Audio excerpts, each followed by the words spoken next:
Howdy, Brian. Hey, Brian. Hey guys, how you doing today? Good. How you doing? Good. So I was curious if you could first talk about your initial reactions to Bob and Dennis's script. I was curious if you were both. I mean, I'm a huge Dennis fan myself, so I was curious if you guys are both fans of his work before you read the script. Yeah. Oh, yeah, absolutely. Yeah. Absolutely. I love Rescue Me. Rescue Me is fantastic. Wedding Crashers is one of my favorite movies of all time. No Cure for So I was like, Cancer. the two of them together working on the script, I was like, oh, you're kidding me. We have a staff of 6 other writers who are also equal geniuses, and it's been And it's unique. The script is like there's 4, 5, 6, 7 pages of just dialogue. Sometimes, it's almost like rehearsing like a little scene for a play or something like that. Which is rare in TV to kind of let something just roll like that. And and then when we got out to Chicago, then we introduced Billy and Stats and Voodoo and Bill Nunn's character and all these other kids. So now there's like 8 of us in this depot. It becomes doing a 7, 8 page scene. It becomes quite a dance. It's been fun to kind of get to rehearse something like that. It's not just because you master think we coverage wouldn't have as much because we our schedule was pretty was quick. We shot 2 episodes a week, and there were 4 days for each episode.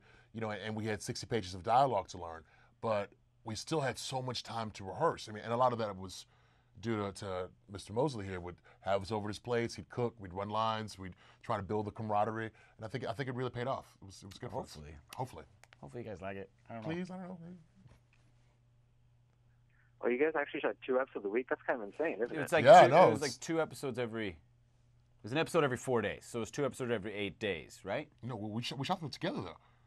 Like we would. I don't want to fight about this right now. Okay? Hey, look, Brian's man, I'm trying to tell interview you, us about something. He wants to know. And this is like. And this is basically our show. This is it.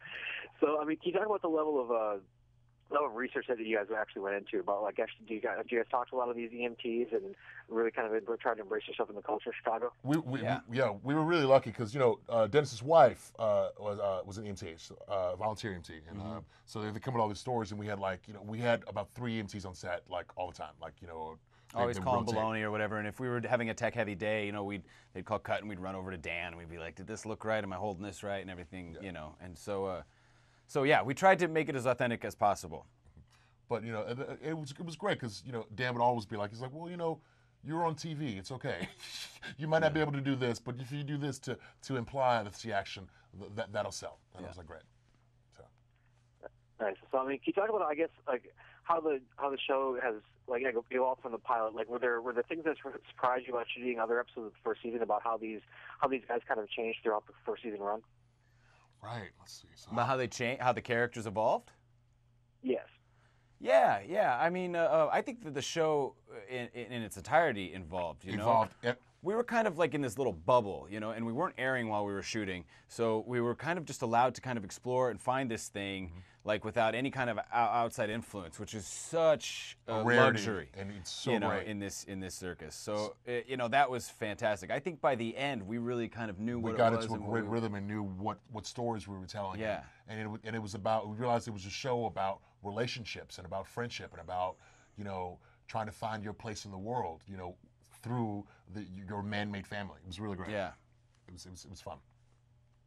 Nice. So do you guys have any favorite guest stars that will be popping up in future episodes? Oh, I do. Bunch. Yes. All of them. Lenny Gene Clark Smart is there, Gene Smart. Loretta Devine, John Scurdy. Yeah. Nora Dunn. Yeah, Nora Dunn comes in at like the end. there's we Great closer. a stable of incredible guest stars. Yeah.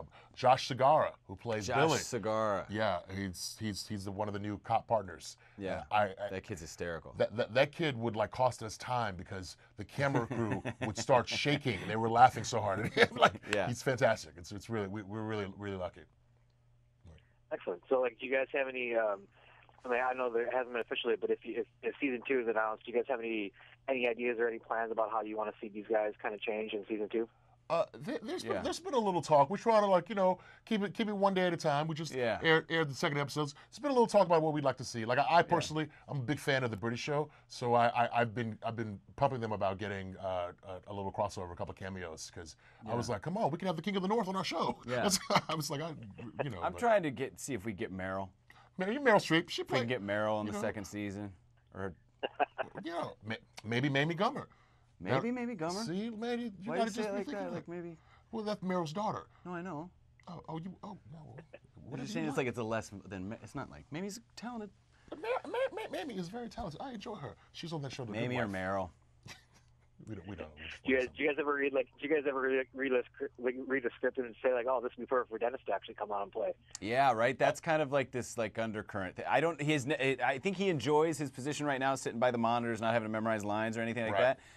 But God willing, if we were to get to make a couple more of these things, it would be funny if he'd poke his head in just somewhere. Pop in real quick. Maybe it'd be a good patient. Like we have in our pilot, we've got Bob Kelly, who's been a friend of theirs for years, stand-up comedian, and he plays this great guy.